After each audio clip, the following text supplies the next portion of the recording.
Buwan ng Marso hanggang Mayo ay ang climbing season sa pinakamataas na bundok sa mundo, ang Mount Everest. Dahil sa mga buwang ito ay may maliit na window ng maayos na panahon at ito ang pagkakataong hinihintay ng libu-libong mountaineers mula sa iba't ibang panig ng mundo na marating ang tuktok ng maalamat na bundok. Subalit hindi pa tapos ang 2025 season ay ilang buhay na ang siningil ng Everest at sa kasamaang palad ay isa sa ating mga kababayang Pinoy mountaineers ang hindi pinalad habang tinatangkang marating ang summit. Kaya sa video na ito ay ating pag-usapan kung paano nangyari ang sakuna at bakit sa kabila ng peligro at laki ng gastos ay marami pa rin gustong umakyat sa Mount Everest, maging ibig mang sabihin ito ay buhay nila ang magiging kapalit. Mr.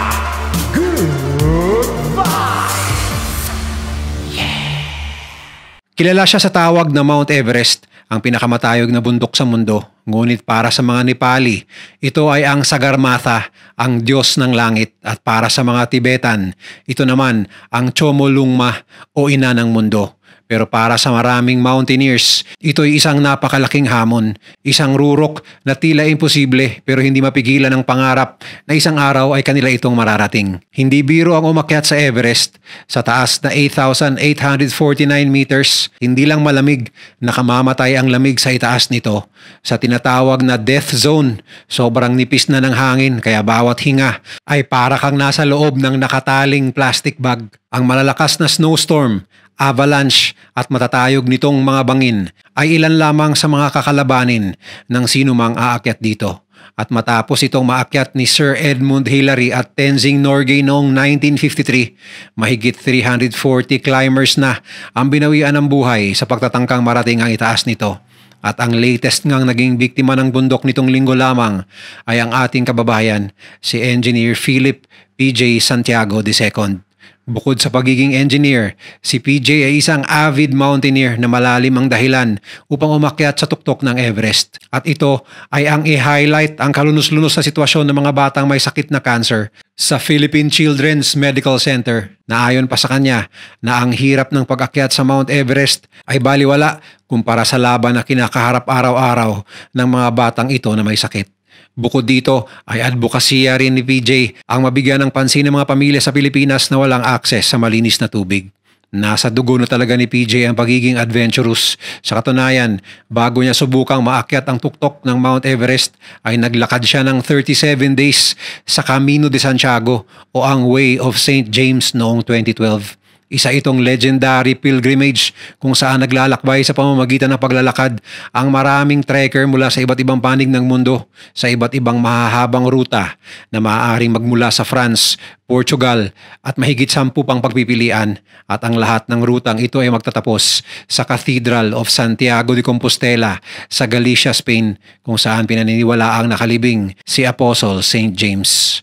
Naakyat na rin niya ang summit ng Imjache sa Nepal na may taas na 6,165 meters at ang Mushroom Ridge sa Ama Dablam na mas mataas na bundok kaysa Imjache sa taas na 6,812 meters na bahagi pa rin ng Himalayan Mountain Range noong 2024. Marahil ay bahagi ng kanyang paghahanda para sa mas mahirap na pag-akyat sa ultimate goal niya, ang tuktok ng Mount Everest. Pagsapit ng Abril nitong taon ay bumalik si PJ sa Everest Base Camp kasama ang kanyang pinsan na si Carl Santiago bilang camp support staff kasama ang iba pang climbers mula sa iba't ibang panig ng mundo. Sa kanilang muling pag-a-acclimatize, kinailangan ni PJ kasama ang kanyang grupo sa ekspedisyon mula sa iba't ibang bansa na umakyat baba mula Base Camp papuntang Camp 1, mula Camp 1 papuntang Camp 2 at pabalik na naman muli sa base camp. At sa kanilang paruot pa rito sa bahagi na tinatawag na Khumbu Icefall, tinamaan ang kanyang grupo ng avalanche na siyang naging dahilan ng injury sa kanyang pisngi. Marahil ito ay isa ng masamang signos at dahilan na wag nang ituloy ang pag-akyat sa bundok. Ngunit binigyan umano ng clearance ng doktor ng kanilang grupo si PJ matapos ang 6 na araw na pagpapahinga, kaya muli na namang umusod pataas ang grupo na kasama siya. Ayon sa salaysay ng kanyang kapatid na babae na si Ana Santiago sa panayam ng 1PH, ibinahagi umano ng climber na kasama ni PJ sa tent na nawalan ito ng malay sa umpisa pa lang ng pag-akyat nila mula Camp 3 papuntang Camp 4. Para sa madaling paglalarawan, ang Camp 3 ay nasa taas na 7,200 meters at kadalasan ay umaabot ng isang araw ang isang climber bago niya marating ang Camp 4 na nasa taas na 7,925 meters. Nang matauhan umano si PJ, sinabihan siya ng Sherpa na kasama na dapat na siyang bumalik. Subalit ayon kay PJ ay gusto niyang makita ang Camp 4 at gagawa siya ng desisyon depende sa kanyang kalagayan pagdating sa Camp 4 kung itutuloy pa ba niya ang summit push o ang pag-akyat sa pinakatuktok ng Mount Everest. Nang malapit na umano sila sa Camp 4 noong araw ng Miyerkules, sa puntong tanaw na nila ang buong camp, ay muli na namang nag-collapse si PJ. Pero hindi na umano ito magising at hindi na rin gumagalaw sa kabila ng pagsusumikap ng Sherpa na siya ay i-revive kaya nanghingi na ito ng tulong sa mga kasamahan niya. Ayon pa sa kanyang kapatid na malamang sa lugar at oras na yon ay tuluyan ng binawian ng buhay si PJ. Ngunit wala pa umanong konklusyon kung ano talaga ang cause of death. Dagdag pa ni Ana na may history umano ng hypertension ng kanyang kapatid simula pa nung college at regular itong umiinom ng maintenance medicine para sa naturang karamdaman. Ang Camp 4 ay bahagi na ng tinatawag na death zone. Sa puntong ito ng bundok, sadyang manipis na ang oxygen at kahit may supplemental oxygen pa, ay tinatayang nasa 16 hanggang 20 hours lamang dapat ang itagal ng sinumang tao sa bahaging ito ng bundok. Kahit ang simpleng pagtulog ay mahirap nang gawin, ganun din ang pagdigest ng pagkain ng ating tiyan. At halos lahat ng pagkamatay ng mga climber sa bundok ay sa areang ito nangyayari. Dahil sa limitadong oras na kayang magtagal ang isang climber sa death zone, kinailangan niya lang magpahinga ng ilang oras sa Camp 4 at tangkain ng umakyat papuntang summit kung maayos ang panahon at bumaba mula sa tuktok sa loob ng 16 at 20 hour window. At kapag sumobra pa dito, ay kapiranggot na lang ang tsansa ng isang climber na mabuhay. Ang mas malala, dahil sa pagod at pagbaba ng adrenaline matapos marating ang tuktok, mas maraming climbers ang nasasawi sa kanilang pagbaba kaysa sa kanilang pag-akyat. Gaya na lamang ng isang Indian climber na nasawi isang araw lamang matapos binawian ng buhay si PJ. Ang 45 anyos na si Subrata Ghosh ay nasawi sa Hillary Step 8,849 meters above sea level matapos niyang marating ang summit. Ayon sa ulat, tumanggi na itong bumaba nang marating niya ang tuktok kaya hinila pa ito ng Sherpa niyang kasama pababa. Pagdating sa Hillary Step, ay tuluyan na itong bumigay at diniklarang patay habang nagpapahinga sa naturang bahagi ng bundok. Sina PJ Santiago at Subrata Ghosh ay bahagi ng iisang expedition team na inorganisa ng Bandari Expedition. Kasalukuyan pa rin ina-arrange ang pagre-retrieve ng kanyang katawan mula sa Camp 4 ayon sa kanyang kapatid. At hindi magiging madali ang pagbaba ng labi ng isang tao sa ganong altitude. Kaya sana ay matagumpay ang mga Sherpa na maibalik ang kanyang katawan sa mga mahal niya sa buhay sa Pilipinas upang siya ay mabigyan ng proper na libing. Ayon sa record, meron bang mahigit 200 katawan ng climbers ang na-stuck na sa death zone ng bundok at walang tsansang ma-recover pa ang mga ito dahil sa dalang peligro ng mga rescuer sa ganitong altitude kaya ang ibang katawan ay nakatenga na lamang sa taas. Sa katunayan ay tila naging landmark na ang ibang mga walang buhay na katawan sa itaas tulad ng isang katawang tinawag na nilang Green Boots at ang isa naman na tinawag na Sleeping Beauty. Sa totoo lang ay marami nang kumukwestiyon sa moralidad ng pag-akyat sa naturang bundok dahil sa daming walang buhay na katawan na dinadaan-daanan na lamang at ang iba pa nga ay naaapakan habang paakyat at pababa ng bundok. Subalit bakit marami pa rin gustong umakyat dito? Gayong alam naman ng lahat na buwis buhay ang kanilang gagawin bukod pa sa malaking halaga ng pera na kailangan upang makarating sa taas. Sa kabila ng banta ng kamatayan, napakataas na gastos at matinding lamig, patuloy pa rin dinadayo ng mga mountaineer mula sa iba't ibang panig ng mundo ang tuktok ng Mount Everest. Ano nga ba ang nagtutulak sa kanila upang suungin ang ganitong panganib? Ang bawat ekspedisyon papunta sa Everest ay nagkakahalaga ng hindi bababa sa $30,000 hanggang $100,000 bawat climber. Ngunit ang halaga na ito ay hindi hadlang sa mga adventurer na naghahangad marating ang pinakamataas na tuktok sa mundo. Hindi lang ito tungkol sa pag-akyat, ito ay isang pagsubok sa hangganan ng kakayahan ng tao. Ayon pa kay Kumar Thapa, isang lokal na climbing guide mula sa Nepal, ang Everest ay simbolo ng lakas, tapang at walang hanggang paghahangad ng tagumpay. Bukod sa pisikal na hamon, bahagi rin ng atraksyon ng Everest ang kakaibang karanasan at tanawin nito. Sa kabila ng banta ng hypothermia, avalanche at altitude sickness, marami ang naniniwala na ang sandaling masilayan ang roof of the world ay hindi matutumbasan ng kahit anumang halaga ng salapi. Isang halimbawa si Ryan Mitchell sa pinakabatang Amerikano na umakyat ng Everest noong 2024 sa mga naniniwalang sulit ang bawat hirap. Kapag naroon ka na sa taas, lahat ng takot, sakit at pagod ay nawawala. Para kang nasa ibang mundo, aniya.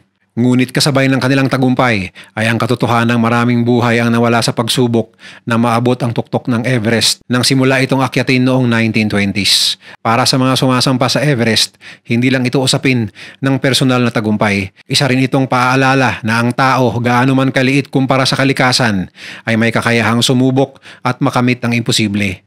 Ang Everest ay hindi lamang bundok, sabi ng isang kilalang British climber na si Kenton Cool. Ito ay isang pangarap. Sa 459 climbers na nabigyan ng pahintulot na umakyat sa Mount Everest ngayong climbing season ng 2025, 100 na ang nai-record na nakaakyat at kasama rito ang ilan sa ating mga kababayang Pinoy na sina Rick Rabe na narating ang tuktok noong Biyernes at sina Geno Panganiban at Miguel Mapalad naman ang sumunod na nakarating sa tuktok pagdating ng Linggo, May 18. Si Rick ay ang pangsyam na sa 11 Pinoy na nakarating sa tuktok. Maaalalang noong Mayo 17 taong 2006 ay naging kauna-unahang Pinoy si Leo Oracion na makaakyat sa summit.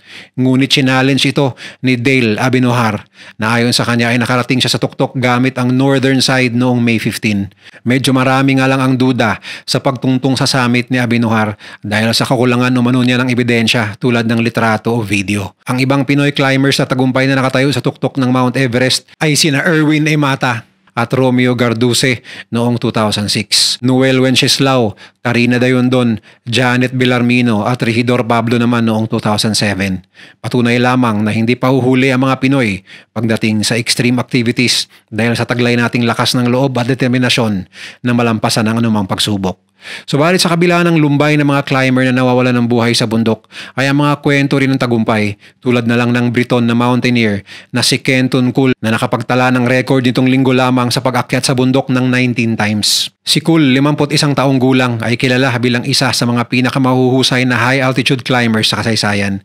Sa kanyang pinakabagong tagumpay, siya ang naging kauna-unahang dayuhang climber na umakyat sa Everest ng ganitong karaming beses. Pinagtibay ang kanyang reputasyon bilang isang alamat sa mountaineering. Ang ekspedisyon ni Cool ay isinagawa sa ilalim ng mahigpit na seguridad at patnubay ng mga Sherpa na sina Dorje Gelzen at Ang Dorje. Kasabay ng malupit na lagay ng panahon at ilang avalanche, ang team nila ay matagumpay na umakyat sa tuktok noong May 17. Napakalaki ng pasasalamat ko sa lahat ng sumuporta sa akin, lalo na sa mga Sherpa na tumulong upang maisakatuparan ko ito. Hindi ito tungkol lamang sa personal na record, ito ay isang patunay ng dedikasyon at samahan ng komunidad ng mountaineering, sabi pa ni Cool matapos ang kanyang pagbaba. Una niyang naakyat ang bundok noong 2004 at simula noon ay halos taon-taon na itong nakakarating sa summit ng bundok. Ngunit ang may hawak pa rin ng record sa pinakamaraming beses na nakarating sa tuktok ng Everest ay si Kami Rita na nasa 30 times na at maaari pa itong madagdagan dahil andun pa rin siya ngayon sa ibabaw ng bundok para sa season na ito bilang climbing guide sa mga banyagang climber na nagpapatunay ng kanyang walang kapantay na katatagan at dedikasyon. Si Kami Rita na mula sa nayo ng Tame sa rehiyon ng Sulukhumbu sa Nepal ay nagsimulang magtrabaho bilang porter sa mga ekspedisyon ng kanyang kabataan. Ipinanganak sa pamilya ng mga Sherpa, mabilis niyang natutunan ang kahalagahan ng bundok hindi lamang bilang simbolo ng kultura kundi bilang bahagi ng kanilang kabuhayan. Noong 1994, una niyang naakyat ang Mount Everest at mula noon ay nagpatuloy na ang kanyang karera bilang isa sa pinakakilalang Sherpas sa mga mountaineer sa mundo. Noong una, trabaho lang ito para sa akin. Pagbabahagi pa ni Kami Rita sa isang panayam noong nakaraang taon. Ngunit sa paglipas ng panahon, naging bahagi na ito ng aking buhay at pagkatao. Sa kabila ng mga hamon ng matinding lamig, manipis na hangin at pabago-bagong lagay ng panahon, si Kami Rita ay patuloy na nagiging inspirasyon hindi lamang para sa kanyang kapwa Sherpa kundi sa buong komunidad ng mga mountaineer. Ngayong climbing season, marami ang umaasang muli niyang maaabot ang tuktok ng Everest. Ayon sa mga ulat, kasalukuyan siyang nasa death zone ng bundok, ang pinakamahirap na bahagi ng ekspedisyon, ngunit determinado siyang muling marating ang summit. Ang record ni Rita ay hindi lamang patunay ng kanyang pisikal na lakas, kundi ng tibay ng kanyang loob. Para sa kanya, ang bawat akyat ay hindi lamang pagsubok sa sariling kakayahan, kundi parangal na rin sa mga namatay na Sherpa at mountaineer na nagbigay buhay sa pagmamahal sa Everest.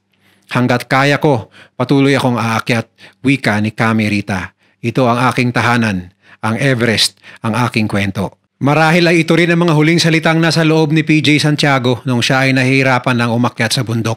Dahil sa bandang huli, kumpara sa atin na isang malaking kalokohan ang isugal lang yung buhay para sa isang bundok, ibang-iba ito sa pananaw ng isang passionate at determinadong mountaineer tulad niya. Kaya hats off sa'yo, Sir PJ. Dahil kahit sa iyong pagpanaw ay iminulat mo ang buong sambayanan sa iyong isinusulong na advokasya at pinaglalaban. Sigurado akong magiging inspirasyon ka ng maraming Pinoy mountaineers sa darating na mga panahon at malamang ay masaya ka na ngayon dahil nagawa mo hanggang sa huling sandali ang bagay na pinakagusto mong gawin.